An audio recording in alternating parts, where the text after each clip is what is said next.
Okay, I'm gonna cut that part. But let me just go into when she started talking about how diversity makes us smarter, and how if you have like a group of the same people doing the same thing, like that's having a group of people that are different is more productive than having a group of the same people. We grow from the ways in which we are different. And when she said that, I just thought about when I started at the state library. I was the only statewide service coordinator when I got into library development. And because my job changed and I wanted to focus more on projects and programs to libraries, we decided to that we needed another person. And so it took us forever to hire somebody, but when we did, Casey, who is now the other statewide services coordinator, she also came from a small and rural library. And I just thought, oh, we would get along because we have the same, experiences. And yeah, it didn't work out like that in the beginning. But I learned to appreciate what she brought to the table because although we both came from small rural libraries, there was different like experiences within those libraries. So we had to do a lot of learning and growing together. So Beverly also talked about how diversity and inclusion is like a package deal. And then she brought up that graphic, the equality versus equity graphic with the three people at the fence. And that graphic keeps being used like over and over again, but in different topics.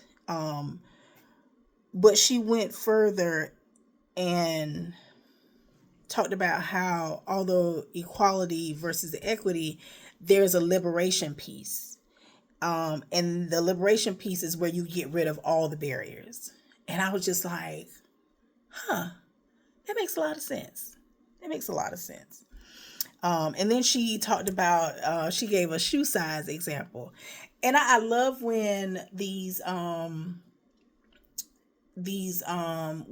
that Dr. Cook has recorded for the Augusta Baker lecture series. Well, these are the critical conversation series. Um, they use really good examples, like real life examples. And then I'm just like, oh, that makes a lot of sense. Like it just puts everything in perspective. And when she used the example of how, her, Dr. Cook, and Shannon all would be given a pair of shoes. So they're all given a pair of shoes, right? But she's a different size, and then Shannon and Dr. Cook were like the same size. And so they're given all the same shoe, but they're given like a size, like a 10 and a half, she was saying. And she said Dr. Cook wore a 10, Shannon wore a 10, and then she wore a 5.5. Although they all have the same shoe, it's a different size. Neither of them can wear the 10.5, right? Because for Dr. Cook and Shannon, it's still too big, but they could live with it because it's just a half inch, a half size bigger. But for her, like she'll be flopping around everywhere because she wears a 5.5. But to liberate the situation, they could all just dance wherever they were, with no shoes, like bare feet. So it just made the concept real to me and more understandable. Okay. Um, then she goes in to talk about identities. And when she said that, I wrote down intersectionality. And then she later said, she brought that up, Dr. Kimberly Crenshaw's intersectionality concept. Excuse me. And then she was talking about the wheel of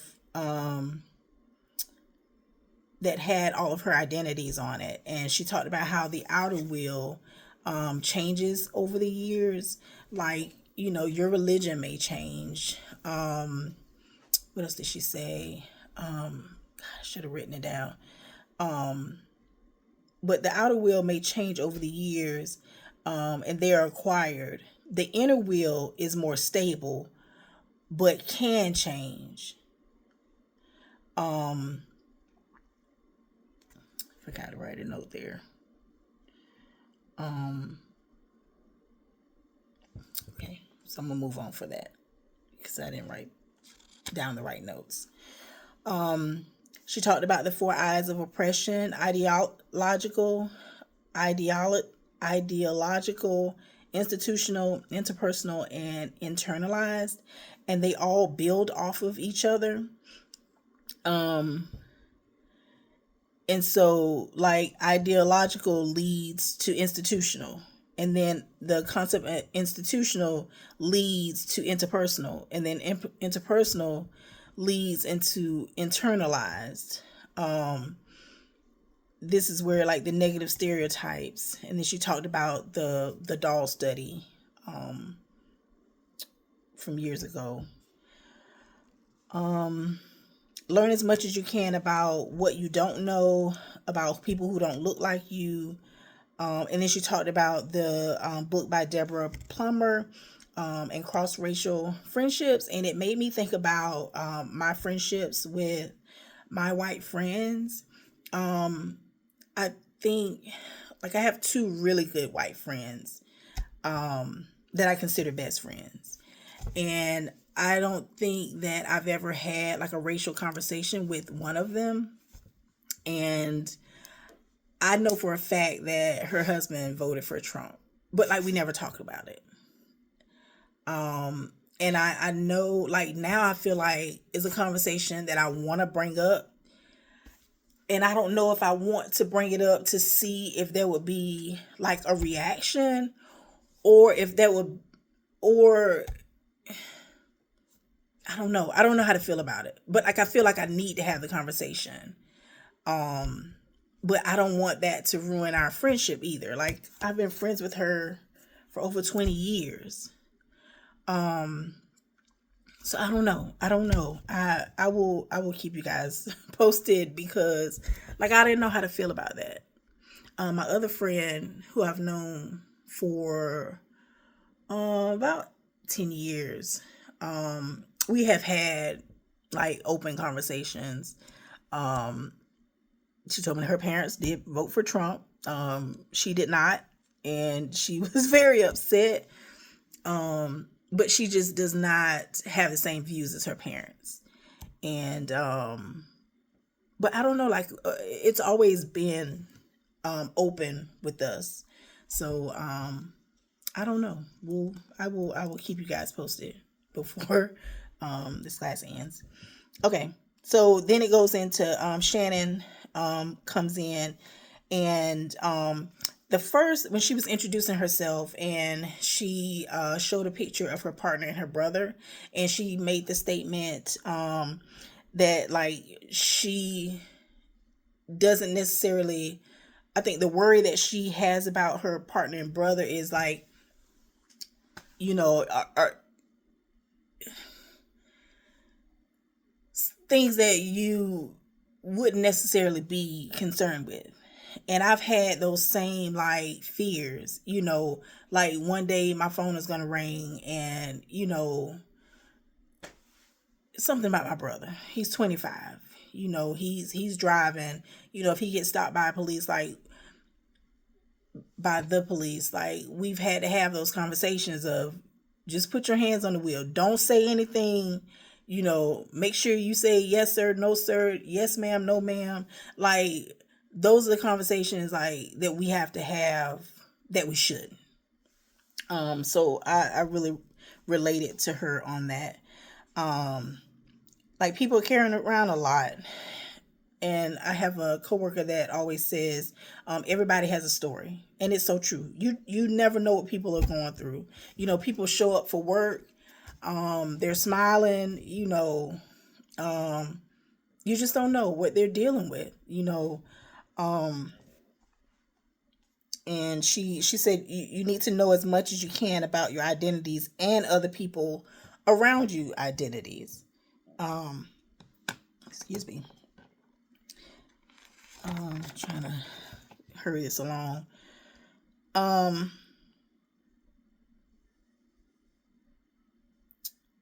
she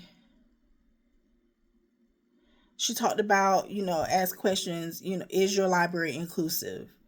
Are individuals treated equally and fairly?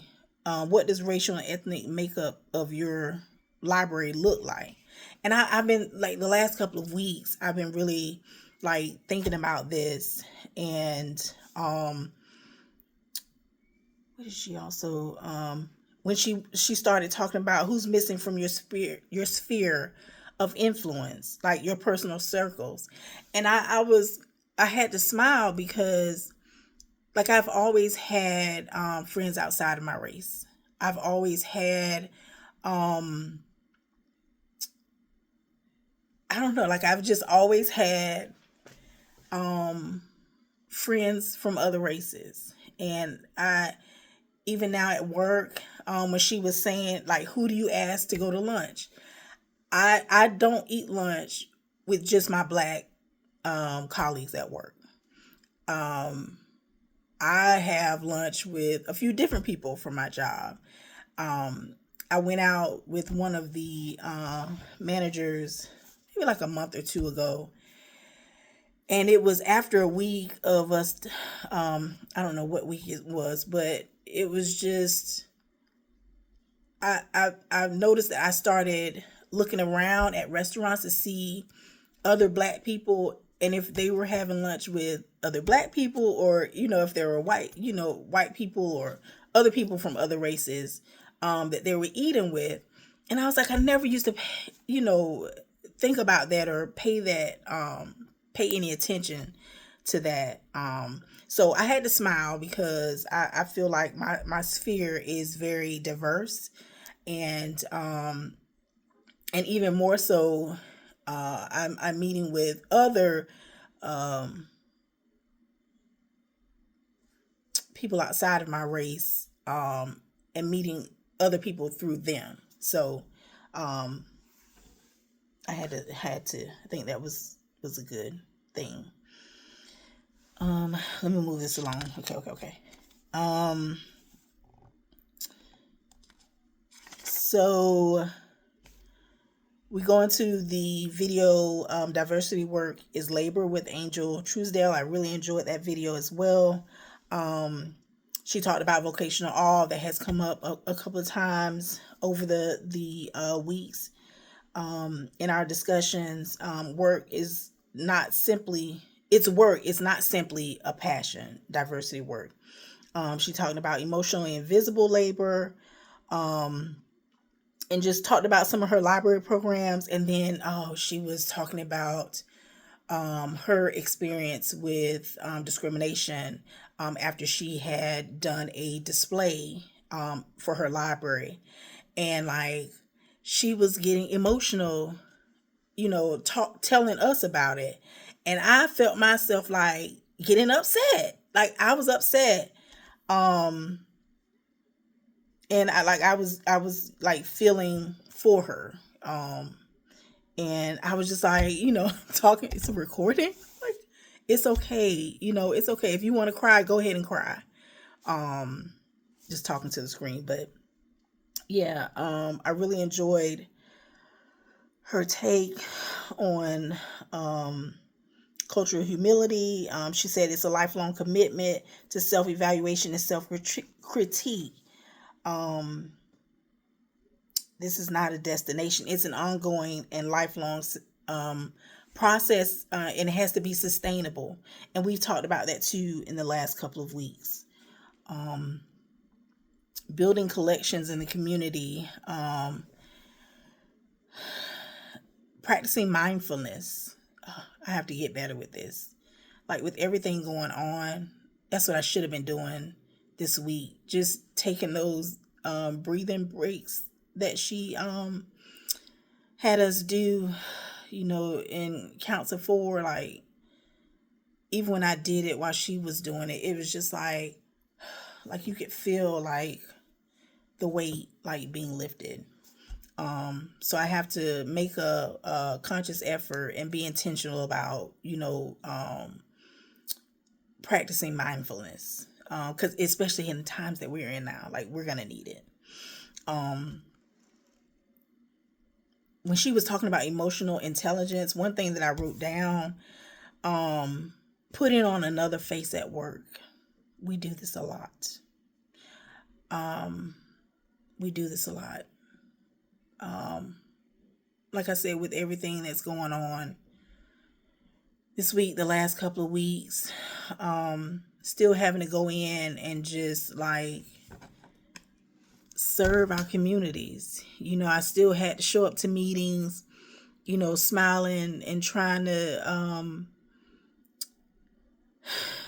just give,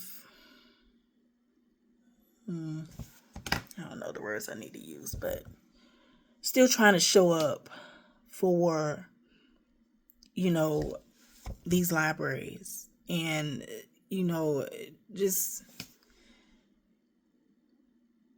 making them, helping to reassure them that like we're going to be okay when I don't know. So yeah, I've been putting on a face um at work.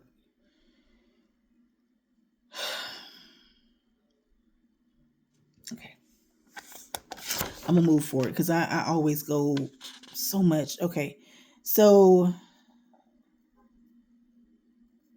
the TED Talk with Candace Sumner, that was really good.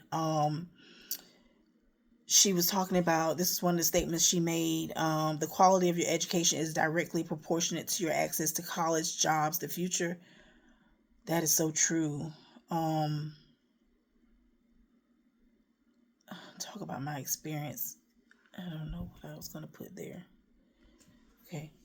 Um, the quizzes in the Project Ready module were really good. The discipline debt, the quiz on the achievement debt, um, and the video about the students doing the meditation instead of sending them to detention, they were allowing them to practice um, meditation. Um, and I just wrote down like we don't know what these kids deal with at home. We really don't. Even in the libraries, like kids come and they're, if they act up, um, we're probably the only love that they're getting. You know, just by talking to them, just by helping them find a book or resources or help, um, that may be the only love that they're getting. So I'm glad that this school turned to meditation instead of detention. Um, the school report card. Okay, I gotta move on. But I looked up my daughter's school, and it's supposed to be in a great school, and it's below average. So that really blew my mind. Week 13, EDI leadership and crisis communication. Really enjoyed the videos for the guest lectures from Dr. Cindy and Tamara from Richland. So much from Dr. Cindy Landrum, um, leading with equity first. Where she talked about leadership is action, and not position. And I've always kind of taken this on. Like I feel like you don't have to have a title to be a leader. And I've um, you know that was my those are my actions when when I worked as a supervisor. If I can't do what I'm telling you to do, then you know that's just not a good leader. So I really appreciated her saying that a leader is not necessarily at the top. It applies to the entire organization, and I truly agree with that. So I really enjoyed that. I'm going to move. I really wanted to ask a question when she was talking about community inquiry, and I was trying to think, is that sort of like service design? Because when I worked for Richland Library, we did a lot of that. And like the definition of service design is it's a holistic approach to planning and organizing resources, people, infrastructure, communication, and materials to enhance the quality of a service provider and its customers, encompassing both digital and physical touch points. So I didn't know, that's like what I got from the community inquiry was like, it sounded like service design. So if anybody has ever done that, let me know.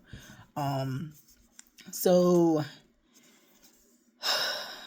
Tamra's guest lecture. I can attest to all of this. I used to work for Richland. I worked for them for 2.5 years. And when she brought up the story about Richland Library closes its libraries for COVID on March 16th, that was so true. We were at work that Saturday before, like, what, are we're gonna have to come to work, and they were saying we would have to come to work, but it was gonna be curbside. And then Sunday we get the text message and calls like, hey, we're closing all the libraries like tomorrow, which was Monday. Monday, March the 16th. And then we were home. Like, I actually started at the state library like a couple of weeks later, and I was home for like a year. I did not expect that. So that was a whole big thing. She really does a great job with crisis communication training. And Let's Talk Race, phenomenal program. And she talked about the My Life Experience Virtual Empathy Lab. I guess it was just starting, but I actually took part in it. And one of the ones that I experienced was homelessness. And so I was like, it gives you, it walks you um, through a homeless person's life. I was homeless. I was on a bus. I had a bag, and like I had to kind of like watch my bag. And then there was a gentleman that came like trying to steal my bag. It was really, it was really, it was a lot. And to watch other patrons do it. I saw one lady that went in and she was like screaming, and she came out crying because she had really experienced that in real life. So it was really, I thought it was really great. Just to be in their shoes. Ooh, 23 minutes. Okay, I'm done. Let me answer my questions. Would you recommend these readings to colleagues outside of this class? Yes. I'm actually going to talk to my colleague who used to do the project ready for school librarians and teachers to see. I don't know if we're still going to do that, or if we could I don't know, it's so necessary. Like, this work is so necessary. Like, we need to continue talking about it. How do the articles relate in other course readings and discussions? Like, these weeks keep building on each other. And so that's great. How might you incorporate the ideas in these articles, videos into your LIS practice? Again, like I said, I'm going to talk to my colleagues about how can we continue these conversations. Like, they're so necessary. I know that we may not be able to do maybe like a project ready, but how can we still provide these resources and support to librarians and library staff, so that they can have the conversations in their communities. I think that's it. I hope you guys, I always go over. But thank you so much for listening, and I look forward to hearing from you all.